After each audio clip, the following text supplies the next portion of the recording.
Good morning, good evening, good afternoon, everybody, and welcome to this edition of the Women of BSV. We're joined by Ray, Casey, myself, and Ruth, and today we have the amazing personality who is Senor Bruce, a social chameleon, full-time music addict, jazz pianist, and ideologist within this BSV social ecosystem. So, welcome to the show, Senor. I know That was a this is going to be fantastic amazing. introduction.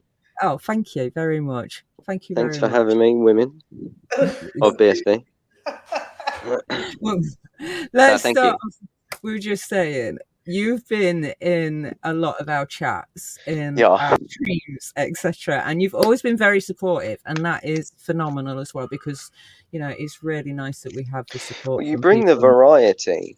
So you're covering like multiple sort of levels of BSV, if you were, from the NFT development to what's going on that people may not be aware of. It's a lot of Mm, variety. And you're yeah. entertaining as a group. Oh well, thank you very much. That's very You're kind of welcome. you. So, do you want to tell us a bit about yourself? I.e., what do you do? What How do I did you do? come across BSV? I What's your came Bitcoin across story? BSV in November last year from Daily Joker, who is my longest known friend, Okay. IRL. Okay, And so just to say, he said one day, basically, do you know of Twitch, sorry. And then he showed me that you made like $1 off your first post. And from then on, I was like, this is the one. you There fell was in love with no, Fletch. well, because it was like being social, as everybody already was starting to get into, and then oh look, you earned money from it. Well, it was a no-brainer. And then And go on. just so people know, so Daily Joker is actually a DJ, producer, musician, and he's been on our show as well because he was on the first music night that we ever did. He was Um, indeed. he was, and you can get Daily Joker Smiles, which are tokens, and I think there's some tokens that he does where he will actually help you and teach you to produce music and stuff. So that's awesome. And he's also got some tracks which are on Relay X, which are on Jamify XYZ. So Yes, just a indeed. little plug there. So we know that Joker's a musician. So did you meet Joker because you are a So musician?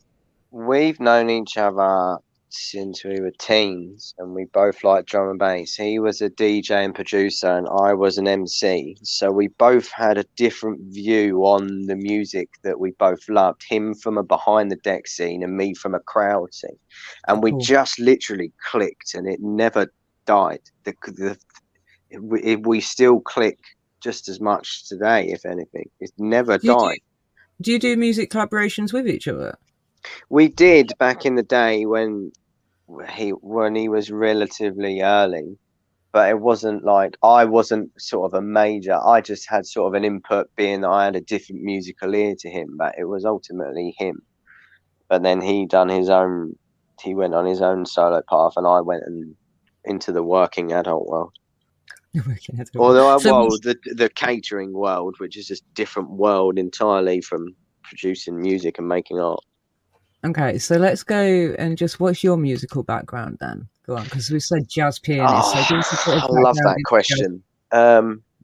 So growing up, my grandma used to always listen to Ella Fitzgerald and the Rat Pack and Nat King Cole and Louis Prima and Louis Armstrong and Miles Davis, all of them. She used to just walk around and then it used to just sit in my ear.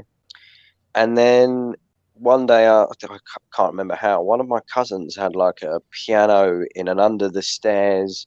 It was his dad's, where he kept all his stock market books and stuff, with an out of tune piano. And I remember just every now and then getting bored and just learning different tunes and stuff that I'd heard on the radio, or someone sang a song, I'd repeat it to myself in the keys. And then I started taking piano lessons probably around 7 or 8, easily around 7 or 8. And we got a piano in my house, and every time I saw a keyboard or something at school, I'd have to go and play it. Like, I'd have to hear what it sounded like. Did it sound like one I played? Just, it became a weird obsession with hearing different music and different textures, and what does that sound like, and what happens if you play that with that. And And then I got into classical music, and I've been to the Royal Albert Hall and seen the Royal Philharmonic Orchestra, and every aspect of music had a different, it set me on a different creative mindset. It gave me a Mhm. different look at things, and then I just became addicted, and I still am, as many of you are aware. Well, being addicted to music is not a bad addiction, to be quite honest Oh, with not you. at all. It's it's No, yeah, therapy. It's yeah. a very good form, and I even have DM groups on Discord where every now and then I'll post a few people a song, go listen to that. It might make you smile for 5 minutes, because it does. If you listen to that one song, you go, "Cool, this was a tune. I remember what I was doing when I heard this tune." You forget that we're stuck in the middle of a world crisis just for 2 minutes. It's Hmm. cool, and then Yeah, couple that with these amazing art that's going on in BSV. Well, creativity is the only thing driving us at the moment. yeah. Music to me is the soul lifeblood of Hmm. life, to be honest with you. But okay, so Hmm. you just mentioned art. So let's talk about this blue fox that you have. One of many. Tell us Are you about the going to fox. ask me why I like blue? No, Blue's I'm just, gonna like. Well, go on then. Let's ask you why you well, like blue, and then talk about. the Let's talk about reason's the fox in a bit. twofold. One, it just makes me laugh. I love wordplay and just being witty. So anything blue is funny because it's very easily memeable. And the second and probably most important thing is everything you see on Twitter is blue. Every hashtag is blue. Every conversation bubble is blue. So whether you're aware of it or not, when I pop up, you're already subconsciously seeing blue everywhere. So you're instantly like, oh, Bruce is here. It's a way of blending in and then being do you know Standing what I out, mean by that? blending in but standing It's a out. good way of remembering me if I'm not about. People actually DM me and go, Bruce, you like blue things. It happens very often. People will DM me and go, and there's a blue NFT here. Do you like it? And usually I'm like, yes. It's a good way of getting more blue stuff. So blue is your favorite color, I just basically. like it. It's just a really cool. I mean, for example, I'm wearing a blue jumper at the moment. I've got blue trackies on, and I'm drinking a can of Red Bull. I don't know, and I think it was one of the first comments I made to you, Diddy, was about your blue hair. I don't even think You I said did. hello. I was like, I like your hair. It's cool Yeah, you did. because Thank you it's very like much. because it's like a warming, calming color. But if you get a right blue, it can be like, cool. That's quite icy. It's quite piercing, mysterious. Do you know what? It's just a cool color. I don't know. So talk about the Fox Syndicate then. How did you They're get just involved with Fox Syndicate? quirky, aren't they? Some of them are just really quirky, and I actually got into them because I saw that they had teacups as one, and Oh, obviously right. blue was everywhere. So this on Twitter, you were once called. I've got Um, loads of names that I've oh changed. gosh, what was it? Go Bruce on. Almighty. Bruce T. Almighty was the first play on words because of Bruce Almighty, the Jim Carrey character in Bruce Almighty. So because I'm British, I thought it would be funny to be called Bruce Almighty, which tickled Because me for a while. yeah, because a cup of tea is a very British thing to Exactly. And it do. just amused me. It was number one. It amused the hell out of me. And then it kind of seemed to ring with a few other people. And then, being the more creative I got and the more brains I spoke to daily, I started thinking of other plays like Senor Bruce or Senor Bruce or Sir Bruce of Tea, or because every idea that I have sparks another idea, and then someone else goes, what about this? And then that gives me another idea, and then the tune will change in my ear, and then I go another idea, and I just keep getting ideas, and I have to just let them out, otherwise I get like a block. Did you do your own NFTs? I So I just like memeing, and I done one for Who and Thoth because I had a lot of their NFTs that I owned. I thought it would be cool because Thoth does candy NFTs, to put all of his candy ones in a sweet shop setting. And Who, I made two of his NFTs counter oppose each other, so it was like a demon facing his angel. I didn't. The art wasn't my own, but when I get the ability to draw, I really do want to start drawing my own NFTs, purely just to see what I could achieve. Because my edits are pretty decent. I'd love to see what I could do with actual painting or paint drawing tools. Do you see what I mean? Because I can meme instantly. I get an idea and it's done within 2 minutes. So if I could draw, I imagine that my idea, I'd be stuck to the drawing pad all day. Oh, so wait, this is how, and is this why you love Twitch so much? Because of the meme culture that's kind of in Twitch. Yeah. So you really like memes. So Because explain. despite being a 34-year-old, there's nothing better than giggling your ass off at a silly picture, right? So explain memes to the old fuddy duddies that don't know Really? what a Everyone meme knows is. what a I meme know what is. a meme is, or a meme, as I the don't even Gen like the Z would word say. meme. I But think the word meme's cringe. It's basically a joke, is what it is. It's a form of a joke that the internet pass around. It's the internet's form of "oi, knock knock, who's there?" It's the internet's mm. form of that. I'd say, to put it in a comical term. But sometimes they can be quite powerful, can't they? And give Oh, powerful messages. memes can be more powerful as the meme itself than the subject that it's trying to promote, or do you know what I mean? Like the meme has more follow than whatever bad's going on. They're a good distraction, but they are funny. I think meme magic was credited with winning the Trump election, wasn't it? Oh, I can't comment on that one. But they do have a massive impact. You're quite right. Yeah. But there are still a lot of people that really don't know what meme is, because once you're in a kind of social kind of construct on the internet, that you kind of, if you're kind of looking into it from above, there are plenty of people that still don't know what memes are. Yeah. For example, my 74-year-old father is not Yeah, I overly. think that's just because meme is more of a recent thing given the rise in social media, probably. But like, for example, anyone over the age of 50 probably does have a Twitter, but they're not looking at meme pages. They're looking at stock stuff or business stuff. So it just doesn't come across their radar. It's not in their knowledge, I would assume. But their So kids will know about memes yeah. because it's a different generation. So I'd you're saying assume. about stocks and stuff. I mean, is that something that you're interested in as well? I mean, was Well, that an aspect that drew you only into BSV, or was it because just scratch? when I left school and I was a broker technician for a while, it was just I didn't know about stocks, but it was interesting to know that behind all the stuff that's going on, this is where the hub of this is the control of the world. If one of these markets goes down, the whole entire world crumbles. It was like a hub of madness.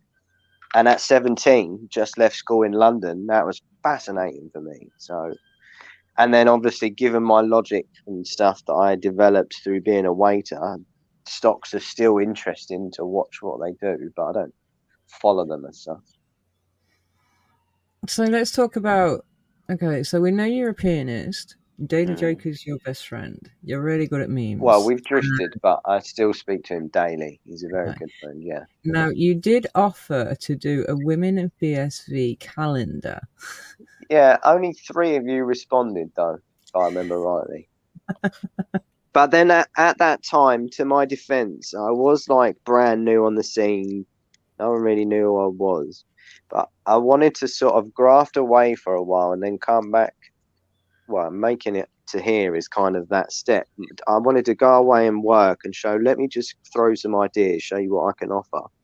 And then once my name is relatively well known, I'd say now, I hit 1K followers, now I can be like, right, now I've got this idea. The first one was me just being excited and having all this contacts. Now I've worked. I'd love to do a calendar for you all. What do you think, girls? What kind of calendar? This has passed me by a bit. Well, it was more, say, for example, when you do a show, I don't retweet all, but a lot of Diddy's I managed to catch and retweet. If they were in a calendar, say 1 month, this was the most watched video, so that's January. February, this was the most watched video, that's February. And then one of you in a little inserted image into the calendar. So they can get the link to the month's most watched video, and then a picture of one of you just as a fun edit. That would be really cool. Maybe. It's a fun idea. It's a fun I idea. support Ruth. I think it would be great.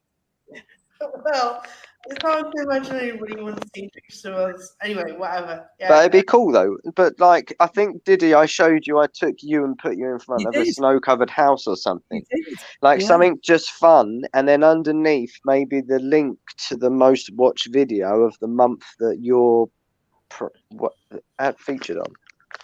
Well, I mean, from my perspective, anything that helps people know that we're here and they can come to our channel and see, you know, the videos that we've got of, and like you say, we interview entrepreneurs, we interview Well, you had musicians, Craig we on. interview artists. We got Craig who comes. I watched on that Craig one. I didn't comment because I knew it wasn't live. I didn't want to make a tit of myself. It was But I live. watched. No, I that watched was that live. Craig. It was Oh, it That was. was live. I watched. Oh, okay. I watched that one. I don't know if anyone remembers. I was in that chat. We were all a bit preoccupied at the time.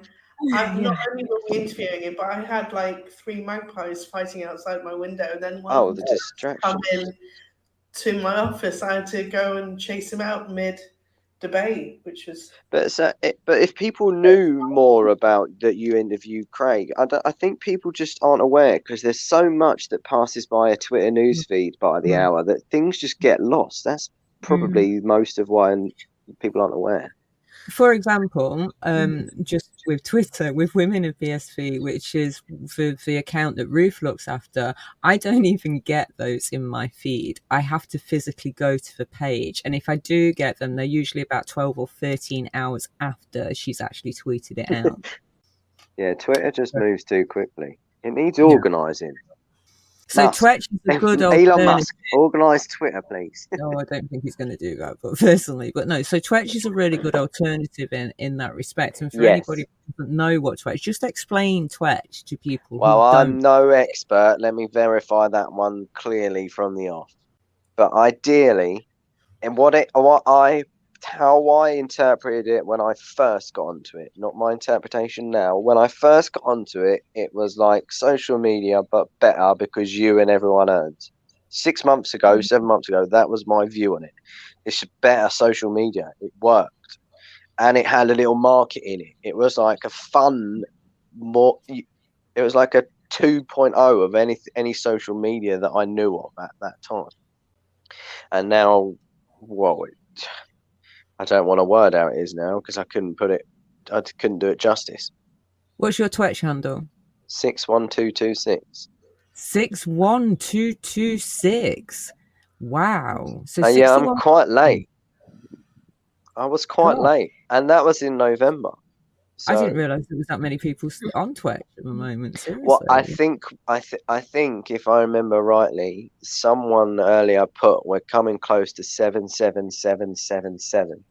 Really? Yeah, I think so. I remember seeing it somewhere. That's amazing.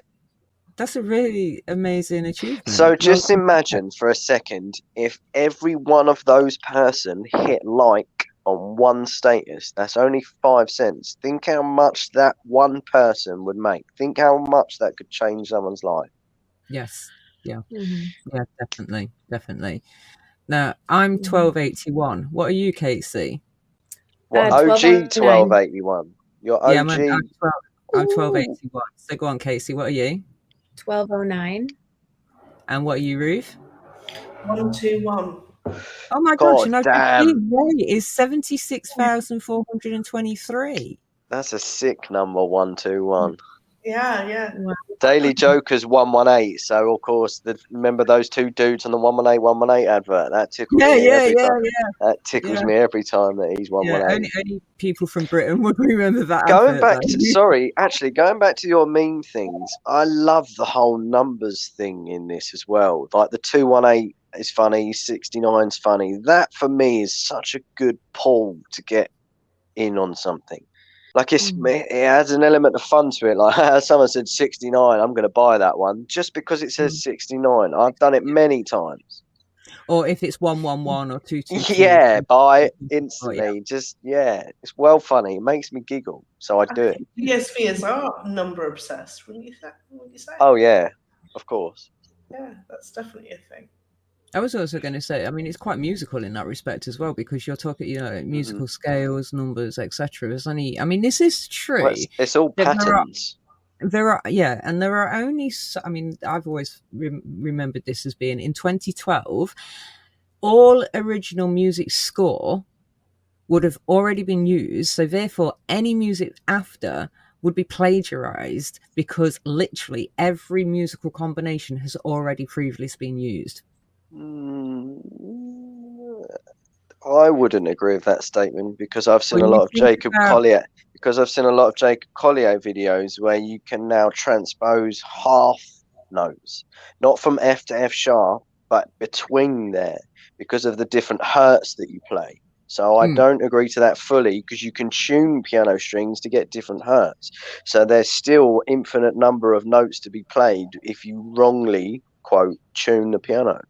Yeah, so what do you tune your piano to at the moment? I couldn't tell you those numbers. Okay, so because obviously Casey is a 432 hertz fanatic, and obviously we musically, like frequencies, they really do matter. The 444 was for the orchestra, but actually 444 is quite a fuzzy sound frequency, but 432 is a very pure sound frequency. So do you, I mean, when you're on a piano, then you do, like, do you retune every time you use the piano?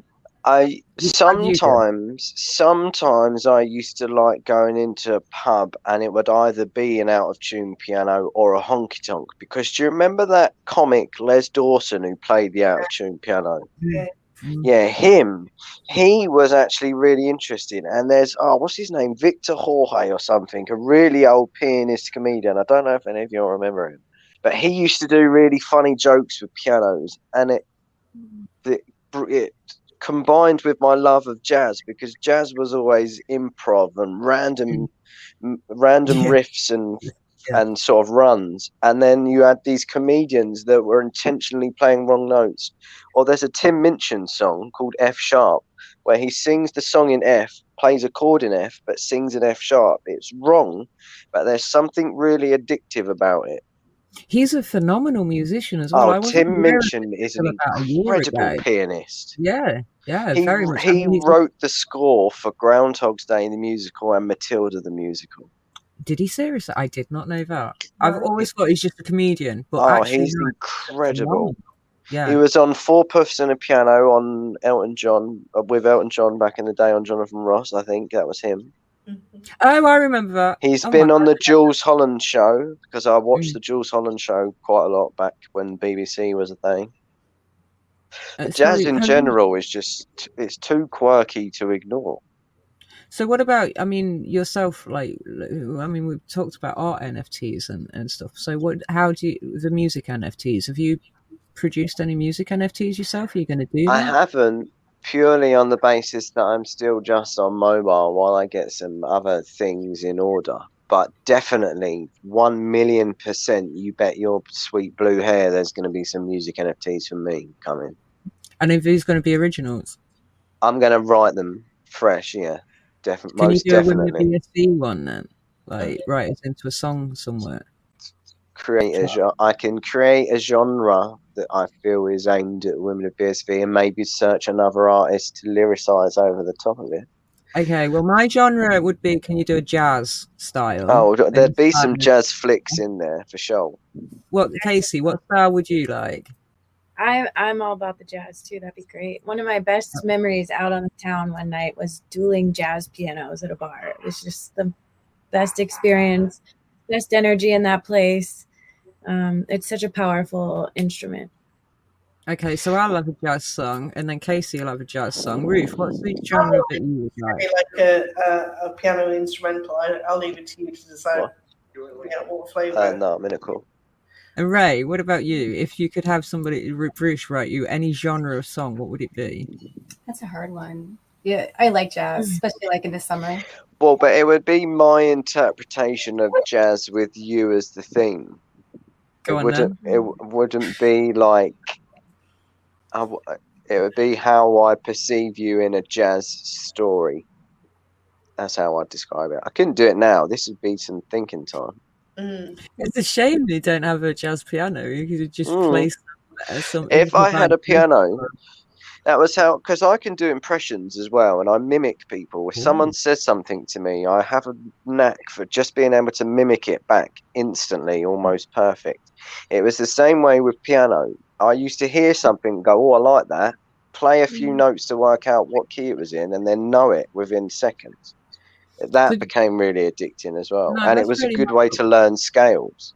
Yeah, because I mean, I can read music, but I'm actually, like just here to. I'm not overly proficient with that, to be quite honest with you, whatsoever. So that's a real skill, which hats off to you. It's an amazing skill to have. So, but I think, but the reason I do that is because reading a manuscript, say if you're playing in a 5-piece ensemble, just for example, you've got 5 lines that you need to follow. Even if you're not playing, you need to watch the other notes to know where you are. I found that too much, whereas I could just remember the melody because I've got a good memory and not read the score and just remember the song. I found that an easier way for me to perform if I just remembered the song.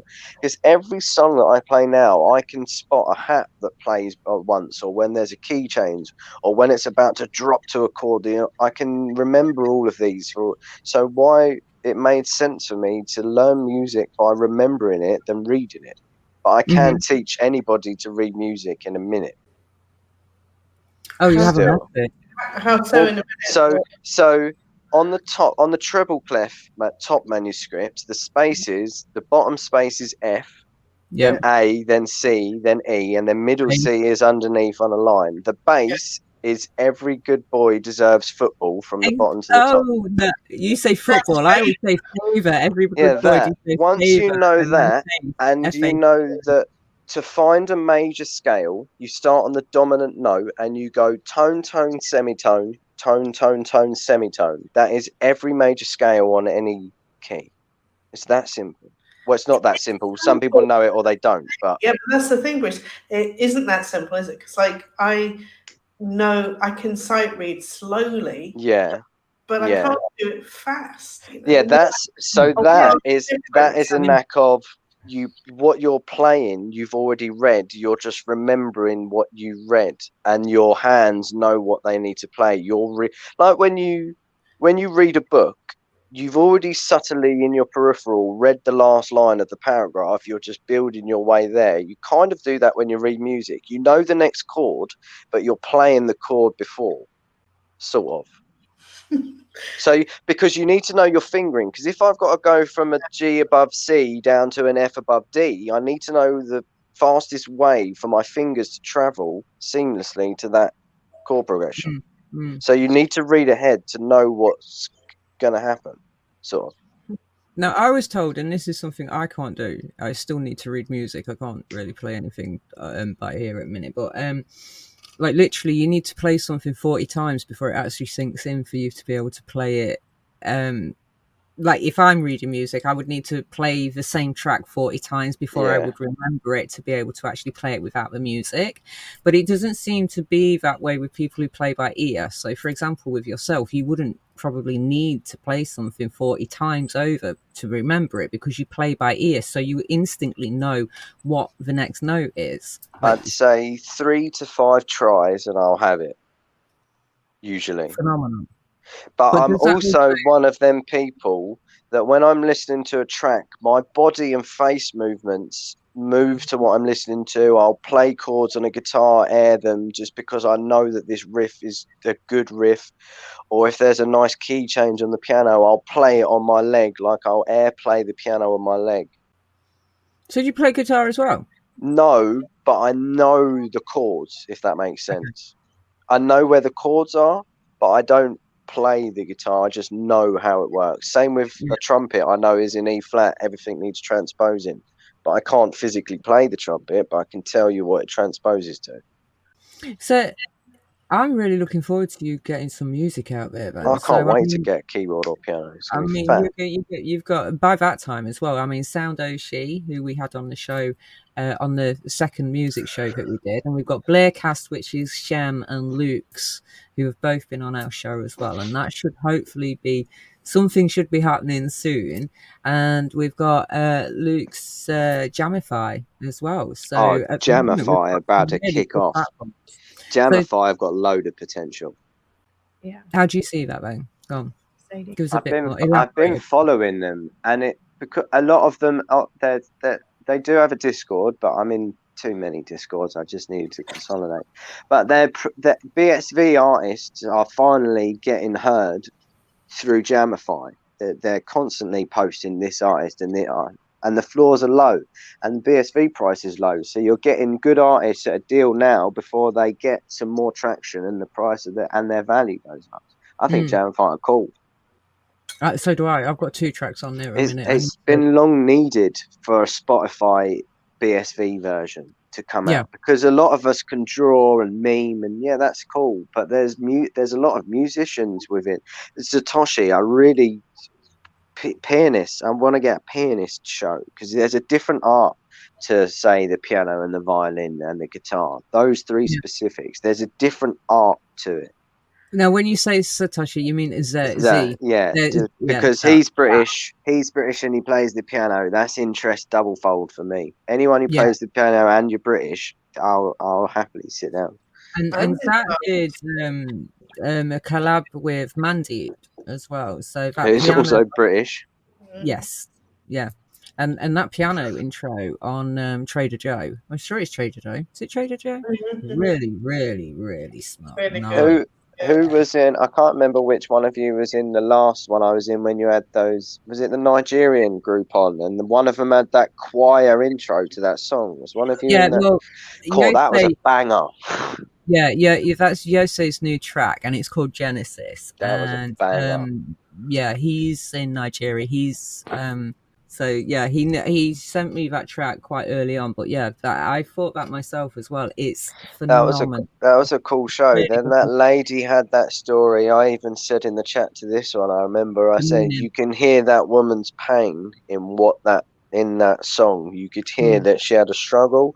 And then you had that, was it beforehand, you had that guy's rock tune, and I was like, hell yeah, everyone had their own flair. It wasn't just this is one genre today. It was just what have you got and what have you got, and then you all spoke about it. It's cool, man. Yeah, definitely. And if you can see on my chair here, I have a t-shirt which actually Ray is wearing, which is Feel Inspired, Be Empowered. And these are the t-shirts that Mikey printed for us on his at his place in Fort Myers. So he's got a screen printing place. So not only is he a metal musician, he's also an artist and screen printer as well. Hi. So that's good. And did you hear me play my saxophone? Great. Yeah, the saxophone is one thing I haven't heard. Can you actually play the saxophone? Yes, I can play the saxophone, but not. I'm no Charlie Parker. I do love Charlie Parker. He was my inspiration to be able to play the saxophone. But I haven't practiced for quite a while, to be honest with you. I haven't actually played properly for about 2 years. What sax are you? It's Which just one? An E flat alto. Oh, I do like a nice tenor. But I started playing when I was at school. I played the guitar to start off with, and I had literally Spanish guitar lessons, and I played the guitar. So I do have a guitar here, but I don't play anymore. I just strum a few chords. If you're a fan, English tracks because they're easy. If you're a fan of Spanish guitar, look up Estas Tone, Flight of the Golden Dragon. He's a Russian guitarist, but he specializes in Spanish guitar music. Okay. That's He's good. Awesome. I like Gypsy Jazz as well. Gypsy Jazz is amazing. There's a Kaki King. I don't know if you've heard of her at all, but she used to do scratchboarding as well on the guitar. But Gypsy Jazz is phenomenal. So you mean like C16? That kind of. I don't know if you know C16. It's the guy that has like a banjo with like 2 strings like crafted together. You mean like they're more raw with their music. Yeah, but it's really quick. I mean, like the Mexican mariachi. Is it mariachi? Mariachi. you know, it's like it's really, you know, but it's a lot quicker than that. It's a lot of finger work, definitely. It's not strumming at all. It's like individual notes, but really, really fast. It's Mumford and Sons have always and always will be one of my all-time favourites. I love cool. Mumford and Sons. It ranges depending on what mood I'm in or what I'm doing. I usually have Spotify on shuffle, so it can go from Polyphia to Mark Rebier to Mumford and Sons to Tenacious D to some jazz. I just like. I know what's coming somewhere along the line, but I like not knowing where I'm going to go in the next 5 minutes creatively or what idea I'm going to have. My favourite Tenacious D song is Lee. It just goes Lee Lee Lee Lee Lee Lee Lee Lee Lee Lee Lee Lee Lee Lee Lee Lee Oh, Lee they've Lee. got so many. Jack Black is such an underrated singer and musician. Oh, and what's it? He's awesome. The best rock song in the world. Yeah, tribute. Phenomenal. Yeah, tribute. Great But the song. funny thing is, in their film Pick of Destiny, Dave Grohl played the devil. Not many people know. Dave Grohl from Foo Fighters was the devil in Tenacious D, The Pick of Destiny. Let's get back to BSV. Go on then. So tell us some more about your journey into BSV then. What have you been doing? Who you been chatting to? What you've been, you know, what BSV for me wasn't so much, I'll be perfectly honest, wasn't so much about the chain at first. It was purely I liked the blue art, and that is solely what got me hooked. That Relay X was the beginner sort of lobby for NFTs. You could buy all these NFTs cheap. Everything was blue. There was blue to my heart's content. And then I looked more into Twitch, which then obviously I minted on Rare Candy a few times. And I just fell in love with the art. It just so happened that in the background that I wasn't aware of, this chain was evolving and scaling and doing all these things that I'm now learning about still every day.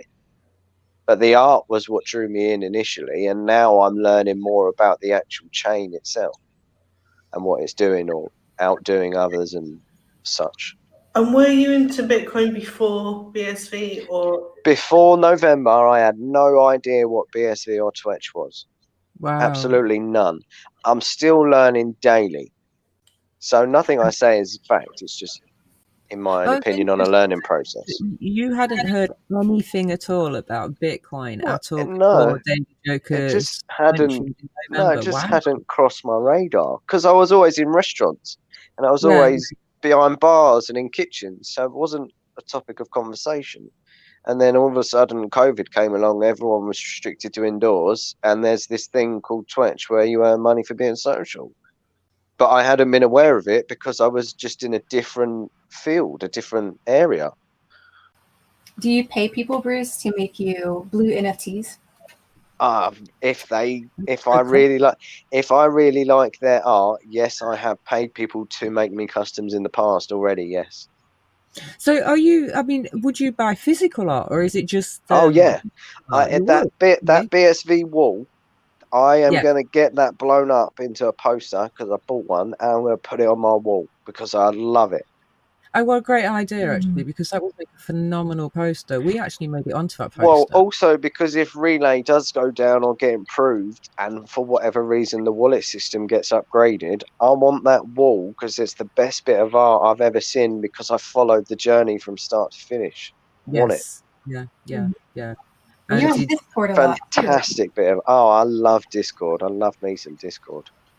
Yeah, you were in my channel for a little bit and then you left. I switch Discords a lot. Don't take it personal. Sometimes it's just to focus somewhere else for a while. I'll be back. Because you wanted us to hurry up and get our stuff done. Oh, I just ignore that. Ignore it. I just have a sense of urgency, and I know when the time. I feel that some people could.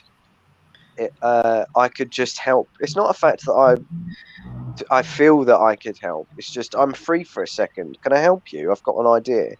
It's more just I've got an idea for you. I don't know if you thought of this. It's not that my ideas will help. I just like putting them out there for people. We might give them an idea and go, oh, well, I did think something similar. I just like spurring people on and showing them that they can do whatever they want. They just need they just need someone else to go, I like that idea. Why don't you actually think on it? And sometimes people go, I did what you said actually, Bruce. What about this? Blah blah. Just I like other art to come out, and especially with music, more musicians can come out, which inspire more artists, and then suddenly BSV as a community is booming. So me and you will have to do a collab on this Women of BSV jazz track. Well, we'd have to rename it from Women of BSV then, wouldn't we? We'd have to put People of BSV. We can yeah. Whichever. You never know these days. But yes, Bruce, we're not assuming your gender. What, sorry? You're a fox. I'm what, sorry? You're a fox. They're just quirky. I love the foxes because they're so tradable. Now, do you remember when you was at school? And I remember it was Pogs and Pokemon cards.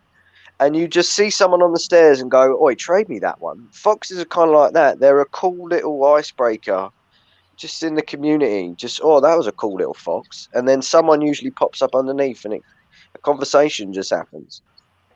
It keeps the community alive. It keeps people active. It keeps people talking about stuff. Mm. Being too much of a hoarder, there's no way that I would ever get rid of my 2 foxes. I just like going for aesthetics as well. That just something just looks right when you, for example, Sam has got that purple banner on his Twitch page, and it just looks right. It just hits. It stands out. You remember that page. You remember specifically the big purple banner with his 4 different bears, and then he's got another bear.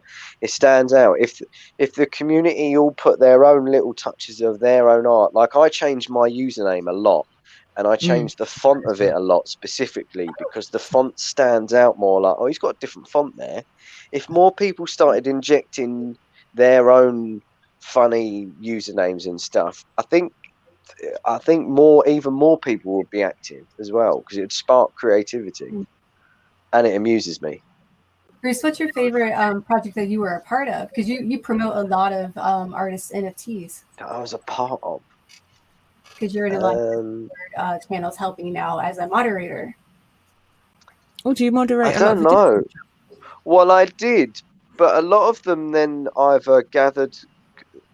Digital Beggar, actually, is a prime example. I remember when I started Digital Beggar, or at XLBR92, I think is his at. We started his Whose Face NFT Discord, and he didn't really have much Discord experience. He was a good friend. He supported me for a while. Cut to about a month ago, and he now runs his own Discord. He's posting links. He's sharing it on Twitter.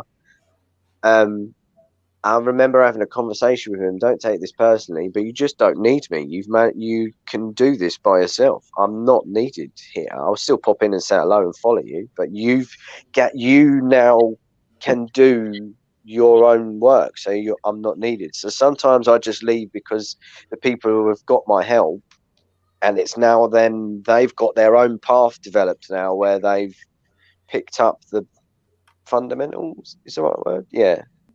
But that's just because I've been on Discord a lot longer than you lot. You lot are all Twitter. I'm just Discord. So what Discords have you been in at BSV spaces then? The Hand Cash one, the Haste Arcade one, the main BSV one, the Punicorn one, the Gops one, the BAMS one, the Satoshi Swords one, the Solo Cyber Underworld one, the Run on BSV one, the Relica one, the Whose Face one, the Stick Dudes one. Dudes, I've got and you have your own too, right? And I have my own, but mine is purely just to share my music that I'm listening to. I've got a 24/7 lo-fi channel that you can just chill in, or you can listen to my Spotify playlist that I'm playing. You can share your art, you can share your gaming stuff, you can play Pokemon. Mine's just a chill zone because it's where I go if I've got a mental block, and I do some fishing, catch a Pokemon, change a tune on my Spotify, and then an idea hits me, so I go and edit a meme or something, and then I'm alive for a bit, and then I'll go back to my Discord, have a little play, and then something else hits me. It's just a way to sort of F5, refresh my brain for 5 minutes. So talk to me and tell me about this little pinned tweet that you've got on your Twitter at the moment. Which one is it at the moment? You'll have to rejog my So memory. you have a pinned tweet from 19 hours ago that says, as a sort of celebration for my upcoming at Women of BSV appearance, I want to do a Bruce's bonus for many at Relay X NFTs. Number 1, 4 to 6 winners, 2 to 4 each, 24 hours, or 2, 10 to 14 winners, 1 to 2 each, 72 hours. So how's that going? I can't tell you the exact figures because I haven't tabbed to Twitter. But basically, I give the community. I used to do a lot of Bruce bonuses. Brucey bonus. Now, just explain where Brucey's bonus comes from, because you are not the original Brucey's bonus. So Bruce's bonus, for those who don't know, is was it Bruce? I know it as Bruce Forsyth's once, right? Yeah, but there is an American version as well. How is that? But yeah, so Bruce's, and I. For a while, actually, you've made me remember. I did Bruce's Pews is Right instead of Bruce's Price is Right on Handcash. That was quite funny for a while. But it was basically, I have a lot of NFTs, and rather than sell them, why not give them away to other people that were in my position that just want some NFTs to know microtransactions and how switching wallets works and how they act, all that. Why not do that in a fun way? Like I remember doing a Pixel Pet Salamander one, and I was giving them away and giving each one a little story just because it was funny. Purely nothing to amuse myself and share NFTs. So this time what I'm doing is giving the community the option of, do you want this to be how it works or this? Because then they have the say on how it works. Not me going, this is what I'm giving away, take it. It's, what do you lot want? Then I'll do it. I think it works better myself. That's cool. Because then the community chooses how the NFTs are shared and amongst who. Not me. I just provide, look, I've got some NFTs that I could give away to you guys. You lot decide what I do with them, and then I'll decide whether it be funniest hashtag or funniest meme or whoever makes me genuinely laugh out loud the hardest. Something funny will be what you have to do, and then you just get NFTs. It's purely to make me laugh and spread NFTs. It's fun. So you're spreading joy. Yeah, it's funny, right? Because most of what I say on Twitter is just to amuse myself. So if I can make myself laugh, why not make others laugh in the process? And then give NFTs away that I don't necessarily need.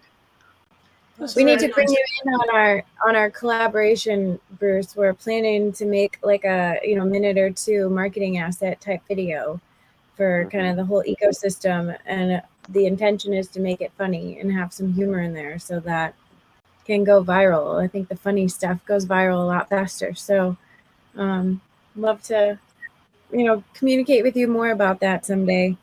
That'd be awesome. But like we said about the memes, you just said it. Sometimes the meme people pay a lot more attention to a meme than if there's a news story. If you can incorporate a message into the meme, like what was my one yesterday? You know that picture of the dogs playing poker? I put 2 foxes with cards and a frog playing poker in place of the 2 dogs, and then put slurp juices on the table, because the original painting is relatable, and then the meme version is for the BSV people that will find it hilarious, as I did.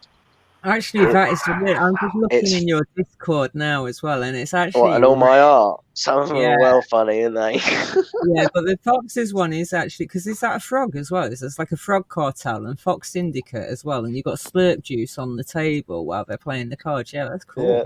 That's really cool. I love it. So there's a show your art folder. I've got well over 100 edits, because when I see an NFT, like my recent one is, I put the Queen Elizabeth tea fox in place of the Mona Lisa and faded the fox out so it looks like the original painting. But I think of those moments almost instantaneously. I'll see it and go, I need to do this edit right now before I lose it. I need to do it. Look at that. That's cool. Proof of work as well. That's so cool. I was giggling my butt off doing that. But it's just fun. It makes me laugh. But I do retweet a lot, yeah. Yeah, no, thank you very much for that, because Well, the reason I retweet is just because I'm more active than most, and some of the bits some people do see, and I approach a lot of different communities, like with music posts or Formula One posts that was there, or some people genuinely follow my edits. Like there was one I done the other day of my fox with a gun shooting my fox in armor, and him going, "Give BSV Fox," and him going, "Dis bulletproof, sir." And then I done a next story where one of my other foxes stood in and put, "I don't think so." Then I third layered it and put my 2 frogs lost somewhere in Canada going, "Screw them foxes, but it is cold here." Just because it made me laugh. And then people go, "Oh, I want a fox or a frog now." I think it's funny, but it also spreads awareness of what's out there. Very much so. Well, this is Bruce's Cafe, and that's your Discord there. I can't see Okay. where there is. Well, just on the screen, just under the screen, we've got Bruce's Cafe. Oh, there. HTTPS//discord.gg, capital CPEHSP. It's like a place for everybody. There's like a gaming section or art. It's mainly just to chill, because too many Discords are focused on you have to talk about this and this is what you have to talk about. In mine, just talk about everything. And then if you get an idea with someone, go and form your idea or whatever. It's not very active at the moment, but I don't know. You've got a fair few people in there, and I mean, it's also, I mean, it's something good for the ecosystem as well, isn't it? That you're actually doing that, and you want to help people as well and understand it and have some fun at the same time. I mean, that's well, and a lot of people, I assume, like me, probably aren't massive fans of Twitter. But Discord's just not a widely used thing in BSV, more so gaming communities. But BSV sort of lives on Twitch and Twitter, mainly. I just can't keep up with it all. That's my trouble. Well, I was just wondering, because obviously you work in restaurants and things in the catering industry as well, or you have done. How do you see, how do you think BSV is going to help in that industry in any way? I mean, do you see that's a good question? I have thought about it in quite detail. If BSV could be implemented into restaurants, like I was saying about earlier, if 100 people pewed someone €10 on hand cash, just for example, if 100 people or 1,000 people pewed just 5 cents to someone, that person's just made a $5 or $50. In a third world country, think what $50 of food is. That is how BSV could work. I'm not saying you could get a phone and a laptop in a third world country, but the community is there that 100 people could donate 5 cents to be received to a BSV wallet somewhere where a family can buy food. And that's how it could work. And that's in an instant as well. I mean, literally, I sent with no fees. You can send that money and it's there. Obviously, you've then got to transfer it or be able to pay with that their end. But you can send a valued amount of BSV to someone across the world in a matter of seconds with no fees. It could be like that. And then if they can buy their produce using BSV on their end, then BSV is effectively solving famine. Very much I'm not saying I'm right there, but there's a few things you'd have to work out. But BSV could do that. Very much so. And I was going to say, sending money to Nigeria is literally takes instant, just like that. And that's literally life changing. With SendB app, the great thing in that app is it's not of a moment that you can go and sort of go to a store and buy directly from the store, the peer-to-peer, but you can get like a gift card, which you can then spend your BSV on a gift card and then take that gift card and go to a store. So it's getting there. It's getting there in a sense. Okay. I actually think Lament is going to get there even faster than SendB because of the fact that you can like join for free, post for free, earn instantly, and then I know they're only doing the debit card for the first 5,000 for now, but eventually everyone will be able to get a debit card that you can then go spend anywhere with, and it's not a gift card. and it does the conversions behind the scenes. So I don't know. I'm really excited for third world type countries with Lament, especially. I haven't read much on Lament, but I have seen them popping up. We did an interview with their developers. You totally have to check out because they go in depth on how it's going to work, and it's going to be the great equalizer on being able to fund creators anywhere in the world with like no barrier to entry and very little like even awareness of what, you know, Bitcoin and all that kind of stuff. We just get on there, start putting your content on there, and immediately get paid. It's amazing. BSV could literally change lives. Oh yeah, it will.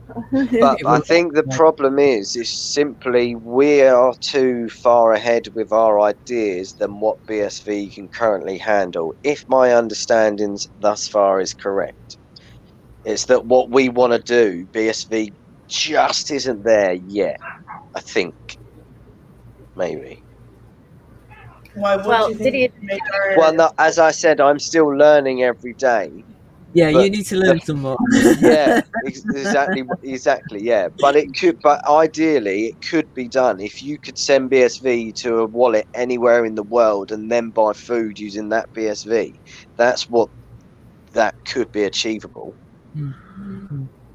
I don't know how, but it could be. At the minute. I mean, it's really just the connection back to the real world that's the tricky part. Yeah. I mean, the banks haven't been very helpful on that score.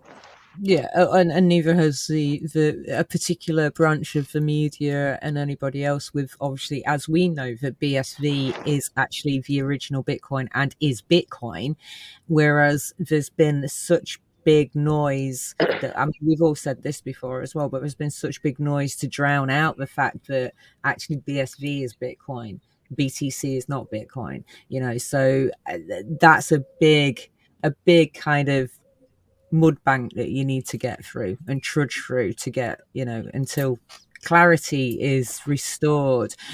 I know that some exchanges at the moment are actually changing the you know, giving BSV the Bitcoin B symbol back, which is what they should have. So I was gonna Sorry, I was going to ask one of you about the symbol. I saw it just before I came in here, so I didn't have a chance to read. Are they changing the symbol back? Is it the original logo? I don't fully understand the context. I haven't read it. Is it a thing? Is it a big change to have this new logo? It's not really a new logo, is it? It's just the fact that BSV is being recognized now as the original Bitcoin, and BTC is being recognized as the passing off as Bitcoin, because it's not actually Bitcoin. And this is trying to say, you know, there's been so much misinformation and so much noise about the misinformation from people like Michael Saylor and Max Kaiser and all these people, and then all the like Brian Armstrong and all of the others passing off BTC as Bitcoin, and it's not. So the exchanges slowly, one by one, are now getting to understand this from a kind of regulatory aspect and a legal aspect, and so they are now realizing that actually BTC shouldn't have the Bitcoin B because it's not even Bitcoin, so it's just being given back to Bitcoin, which is BSV. Yeah, all that stuff. I'm still learning that stuff. And where do you stand on the Craig is Satoshi issue? Me? Yeah. I say it doesn't matter who he is. Just believe in whoever it is. Surely? Well, and I don't know. Sorry. I think it actually is a bit of a meme culture because it drives awareness of Bitcoin. It draws people in because it's funny. That's how I actually see it. Because it's the reason. I can't remember who done it. I think it may have been Max put Craig into an Oni NFT, but holding a sword, because obviously Craig held a sword. So that got me aware of Bitcoin. Does that make sense? It drew me into that story because it was Craig holding a sword in an Oni. So it made me think about it again. Does that make sense? It kept it in my memory. That's an interesting thought, actually, because I'm coming from the point where I personally wanted to know who Craig was and to learn directly from Craig, because I thought he's going to be the ideal person to learn from. But you've come from a completely different angle, because it's not even you don't even know about BSV. You see the art. You see the art. Well, You I'm see the still music, you learning don't about know the BSV. technology. That's cool. That shows it's But working. from that, I then go and watch, for example, Craig and your show, and then I learn a little bit. And then I'll go and listen to, say, when Kurt had a show on, was it you guys or Korppi? And then I'll go and listen to 5 minutes there, pick up some information there, digest that bit, and learn everything bit by bit. Because if someone tried to explain to me how nodes work in one conversation, halfway through I'd go, I'll stop. I can't compute what you're saying now. So I'll take in a chunk of something, digest it fully. By the time I've done a lap round an art, or I've done an edit, or I've spoken to someone about an idea and come back, I go, right, what's the next bit? Now I understand that. And then I learn every process gradually in different areas. That's just how I like to work. And then I make memes on the side for fun. And I've got music on from the minute I wake up to the minute I go to sleep. Sometimes I even have it on when I sleep. That sounds like Craig with his ebooks. Yeah, his audiobooks. I think he listens to them whilst he sleeps. But, he's just like information machine. I mean, this is a great channel. So if anybody hasn't seen this before, and I plug this all the time because I think it's phenomenal. It's literally The Theory of Bitcoin on YouTube, and this is a great channel to learn from. It's really, really in depth. You learn everything about why Craig made it, where his ideas came from, what, etc., etc. All the technicals about the white paper, everything. So The Theory of Bitcoin on YouTube is Ryan X Charles's channel, and it's basically Ryan X Charles and Craig talking through everything to do with Bitcoin, the theory of, the history, everything. And if you want to learn the best, if you want to learn bit about that side of things, then that's what I would recommend personally. There are many people. I mean, I see Kurt a lot. I don't know much of Kurt. He usually tends to be appearing in posts when other things are active. But Kurt seems to do a lot, and I don't know much about the mining. I'm still learning about all that side of it. But there are lots of people who have I don't want to say mentors at BSV, but each person has their own respective following on their version of what they do to advance BSV. Like, everyone has their own field. Completely. And Kurt is the official Bitcoin historian. Oh, and he's just cool. He's a cool character, so he's very approachable. He's very likable. So it draws you in a bit more. Like, didn't he wear a funny shirt? And then I done that Bruce edit about him. He was the before and after, sat next to an ape, and I'd put Alex from Handcash waiting to get his hair cut at the same place because they're characters. So they pulled me into what they were doing. It just so happens Handcash are absolutely smacking it. Yeah, that's every Tuesday at 1:00 Central is the CoinGeek weekly live stream with Kurt. Let's throw that out there too. People are doing research because he's on live right now on LinkedIn. So, so that's is he just started? Yeah, he just started 1:00 on Tuesdays Central Time. So and that's every week 7:00 BST UK time. It's so interesting, though, that you find your way in via the memes, Bruce. Because, do you know, I was literally just phrasing a sentence to you all. It's funny that you mentioned it because, like you say, you only have to post a blue Oni or a blue fox or something tea or something, and I'm instantly there. Like, oh, I like that. It sounds silly to say, I don't care about BSV when I see a good bit of art because I'm like, that's nice. Someone's worked that. Someone put that together just right, and that's my number one interest, which is what it should. No, I don't want to say that's what it should be, but I think why I struggle with BSV at the moment is some of the art just doesn't get the recognition it deserves because of the mess of Twitter's newsfeed. You can't separate, right, today I don't want to know about what's going on in the US. Can my feed just be full of NFT stuff? If Twitter had a better UI, maybe more people would be aware of what was going on. But where it gets mixed in with, you've got a farmer this and then an NFT that and then USA this and then war that, all the NFT and art stuff gets lost. And then Relay, there's so many people trying to get their art out there without the tabs on Relay that their art gets lost. And as social media as a whole just needs a bit of a tidy up and a categorization where there's been an influx of people online now due to COVID. I think maybe the overall internet just needs a bit of a UI upgrade to deal with the rush of people. It's my personal opinion.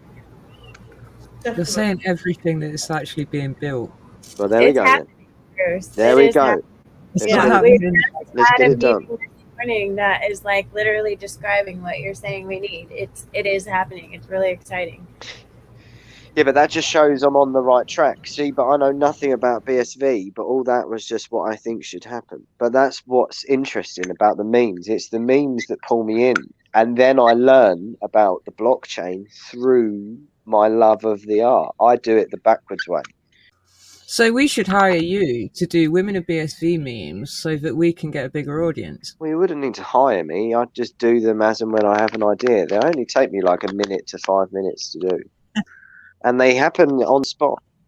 Someone could just say a sentence and it gives me a film quote in my head or a funny... I often use relative GIFs, so I use a lot of Bruce-themed GIFs or Mexican-themed GIFs. I haven't seen any Bruce Lee ones yet. Bruce Lee, he doesn't really fit into the context of a lot of my sentences. It's mainly Bruce Almighty or Jim Carrey or South Park I use quite a lot, or Family Guy. But my meme ideas hit me on the spot instantly. They're never really planned as such, or they may have been previously planned and now is the right context for them. I've just got a quick memory. So how big is the like literally the meme scene in BSV? I mean, how many people do you think are actually... Well, I thought it wasn't so much... I mean, it obviously was on Twitter, but I thought Twitter was more just as sort of just a social place where people ranted. I didn't know memes were as big as they were. I can't say I ever really followed them.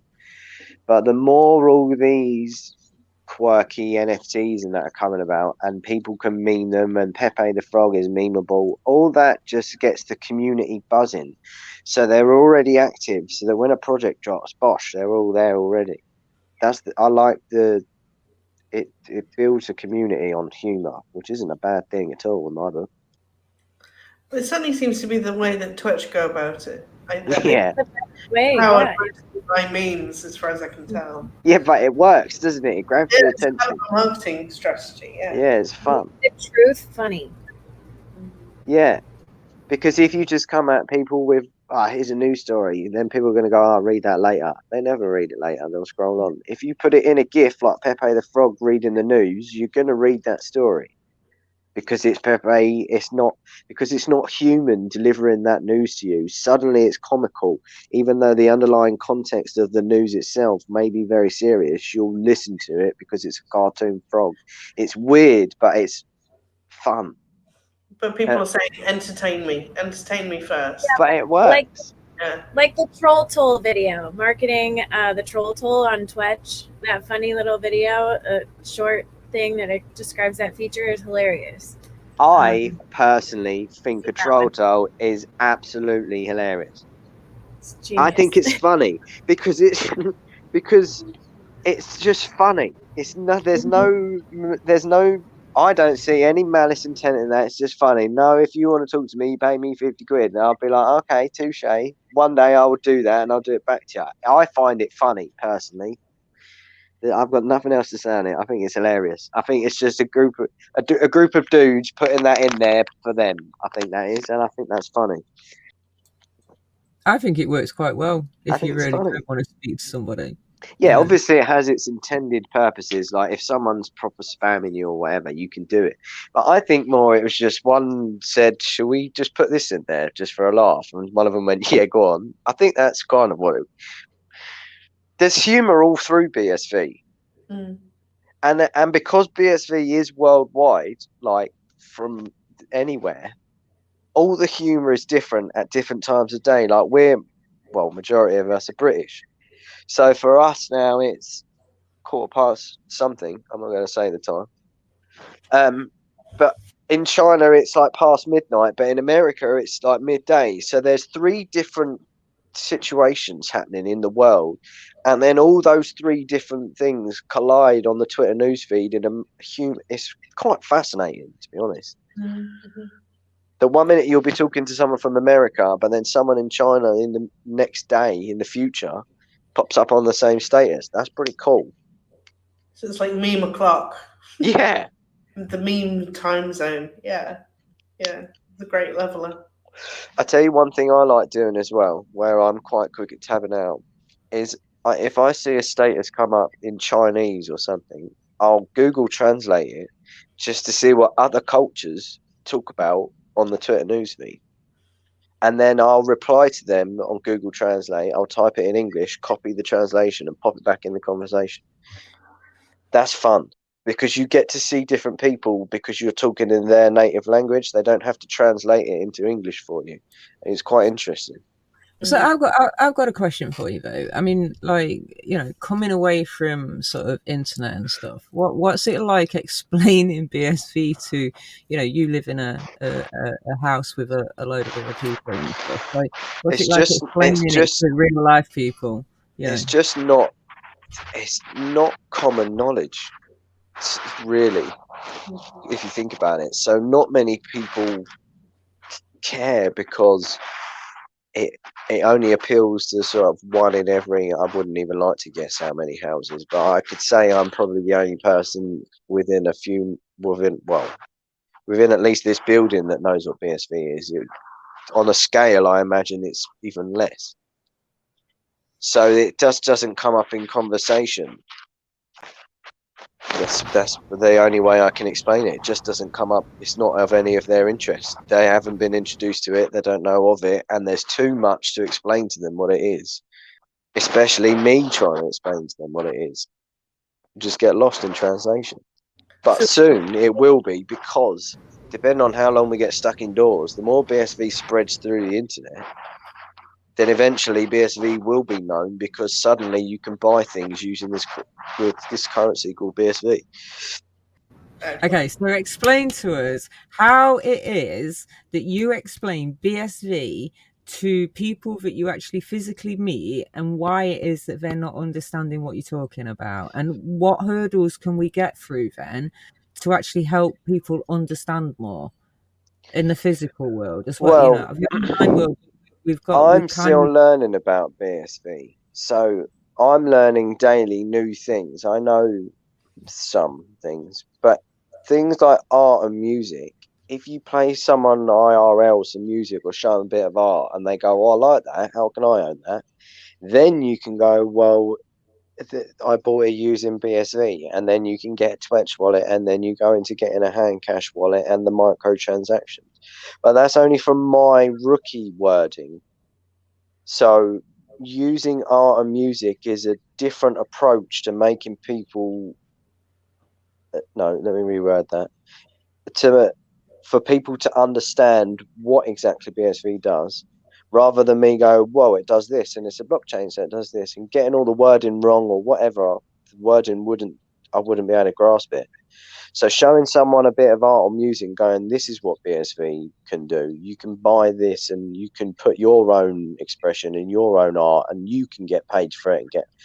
Then they have to. It's just a different way of approaching it, which is why I think my creativity is why I'm so passionate about doing these edits and all this, because there must be other people like me who find the music and the art a better way to understand what's going on. Maybe that does make sense. I can't be the only one that, when they see a funny bit of art, then learns more than if I was to read the news article. So if I think that way, my brain says there must be someone else who will now look at your GIF and understand something they might not have done previously. Just from a meme, because a meme is now the new way that gets people's attention. Mm. Mm. And you can transmit a lot of information in a meme as well. Oh, yeah. They're very dense. Yeah, pieces of information. But because they're a meme, then they're not taken seriously at the time. Mm-hmm. So they're passed around and retweeted more than a news story, because it's like, look at this is funny. Radar as well. So whereas you might be resistant to a bit of information, you won't resist a meme. It will get into your... Yeah. So what you're saying is memes have got the potential to go more viral than anything else. Then, really? No, I'm not stating that, but it does appear that memes are a good way to spread awareness rather than the approach of certain media outlets that convey stories. Because I'll use this farming incident as an example. My views on it is these farmers are saying that they're protesting for the people, but by being out in the streets protesting, their people aren't getting their supplies that they would do because you're protesting. It doesn't make sense to me. Yeah, I know what you mean. It might be counterproductive because they're actually making a supply chain issue worse. Yeah. Yeah.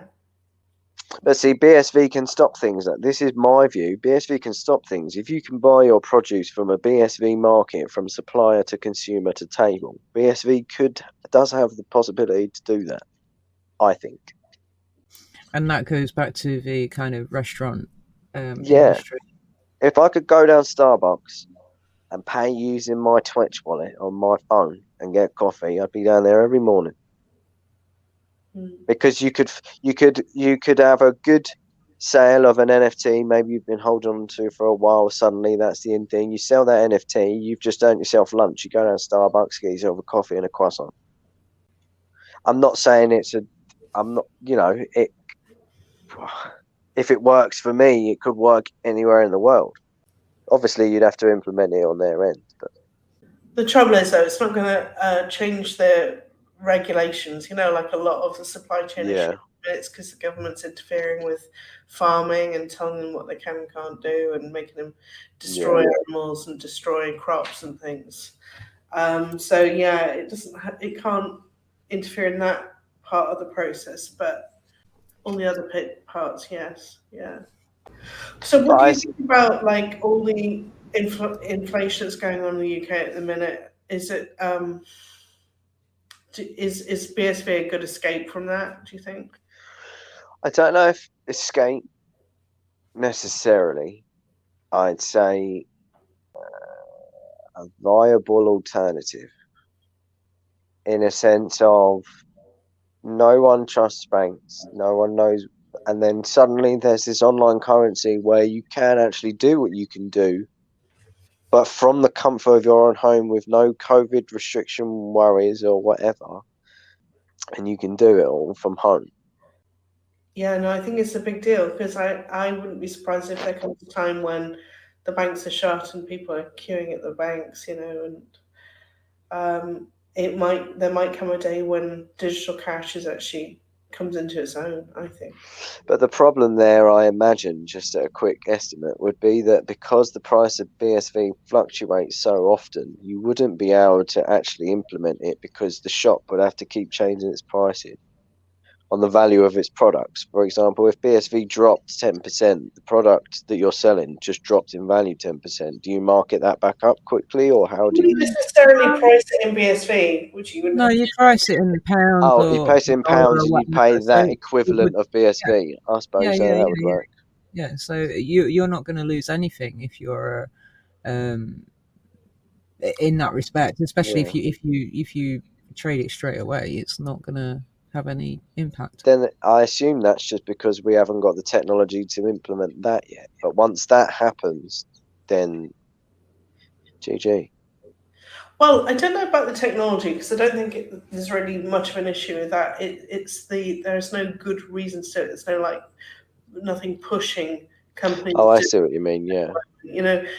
wants to get them. I mean, at the moment, they might get a cheaper transaction because the transaction is so low.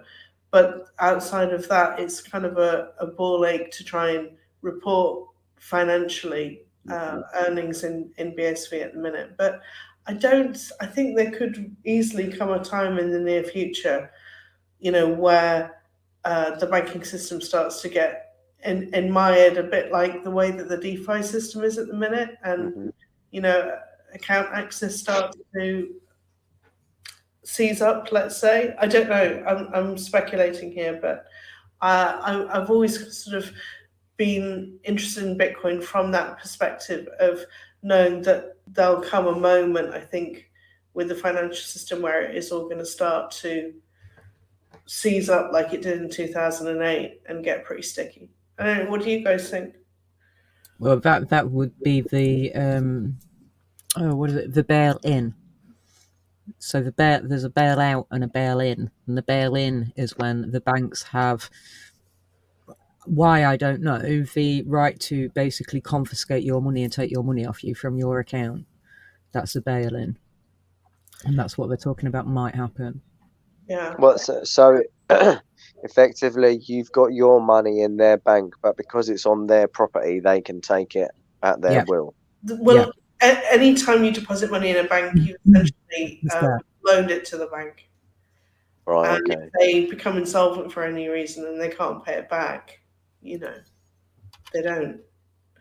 I think what would be likely to happen at the moment is that you'd probably get issued with credits at the bank. Like a promissory note. Like sort of shares essentially. But that would then limit your ability. So does all this? I may know the answer to this question. I just want some of yours opinion. So this all has an effect on BSV. Everything has an effect on BSV, right? Mm-hmm. So I mean, no one knows what's going on with COVID, but we don't know what the world's going to do. So we can't really predict what BSV is going to do until we know what the world's going to do. No, we can influence it. We can influence it and build the community. But if something happens in the news tomorrow and the markets go, oh no, then suddenly BSV changes again. Well, I think with all this DeFi collapse at the moment, I think that this could have contagion in the normal markets pretty easily, honestly, because the Bitcoin bubble is a huge bubble that was worth $1 trillion, several $1 trillion, wasn't it, at the height? So I don't think it's difficult to kind of wrap your mind around the idea that this might have contagion in ordinary markets, and ordinary markets have been rolling over for months anyway. So it to me, it's not going to take much for a waterfall effect to start to begin happening, and at that point, all bets are off. I think it could get a bit Mad Max, honestly. What do you guys think? It's hard to say. Well, I'm not sure, Bruce, if you saw the message to Coinbase and Kraken from Craig Wright recently too, but he's basically just saying it's pretty much going to be taking legal action against them very soon, like within the next month or something. So that. Yeah, I think he's aiming for like August. Yeah, I think we're at the tip of this, majorly. And I think that the crypto markets do tend to be a few months ahead of the traditional markets. So I personally think if, big waterfall collapses are happening in the crypto markets, it's probably the heralding of what's to come next for the major financial markets. I've been amazed at how they've been able to kick the can financially down the road for over a decade now. I've been absolutely shocked by it. But I would imagine there's a point at which, that comes to an end and the chickens come home to roost. You can't quadruple the money supply as they have done and not expect there to be a huge sort of inflationary collapse leading to a deflationary collapse. Once it becomes apparent that the money that supposedly exists in the system isn't there. Yeah, I look at it as almost like a .com bubble. Yeah. Where everyone just invested without even really looking to see what it is used for.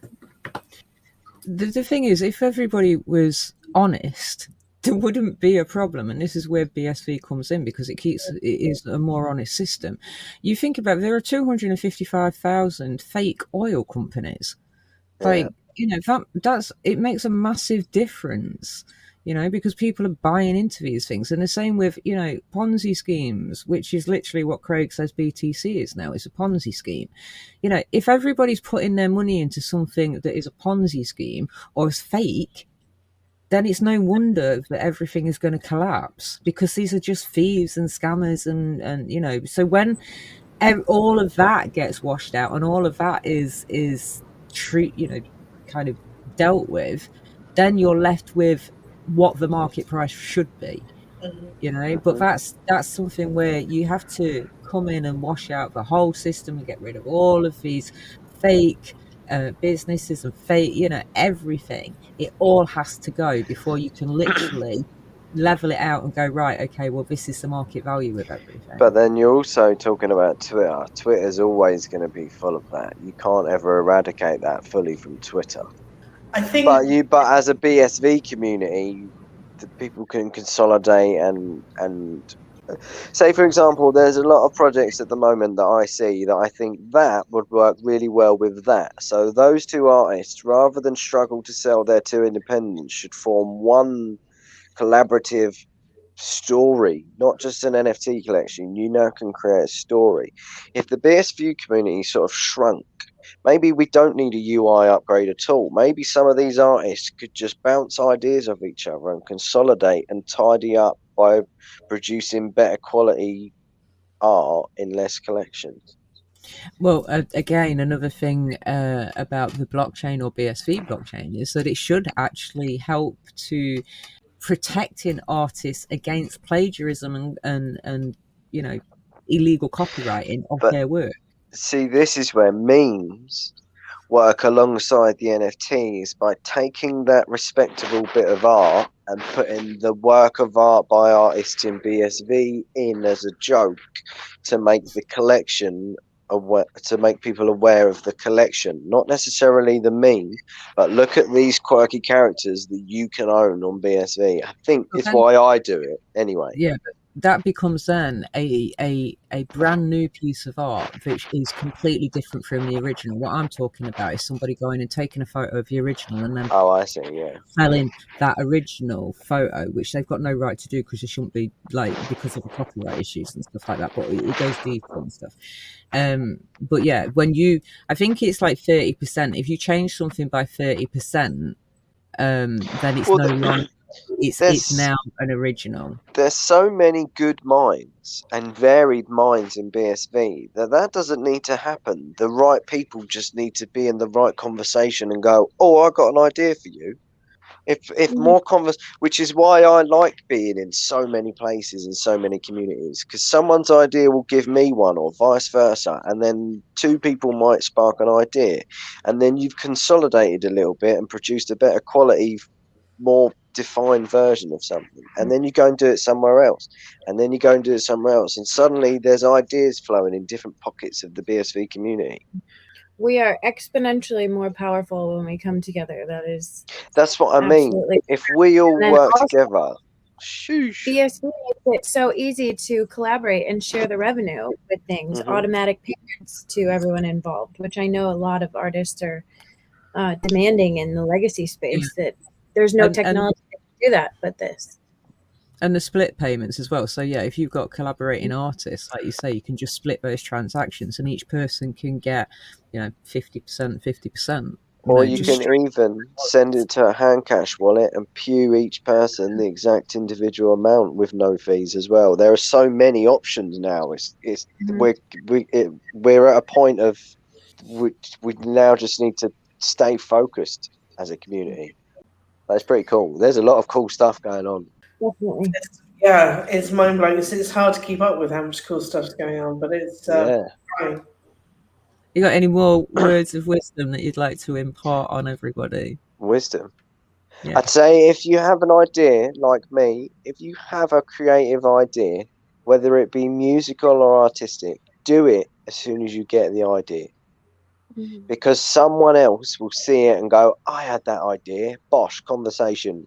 And then you create. Just create. No one needs to do all this, copy this and copy that. You're all artists within you. You just haven't had the right prompt. It's time to start doing it. That's my view. Yeah. I'm just saying, there's a lot of cool people with varied imaginary creative minds. Some of them will work really well together. That's why I do my edits, because two things would go really well together. They just need to be in the right conversation. That's why I like floating in between, to sort of merge people together and create cool ideas. And that's why you are a social chameleon. Exactly that. Well, we need people like you, Bruce. I wouldn't Yes. say you need people like me. You just might not have had the prompt that I interject into a conversation. I've just got a different angle that might make two people go, oh, cool, that would work well, yeah. I'm not saying anything I say is right, just here's a creative idea from my view. This would be fun, or this would be funny. And you two could do that.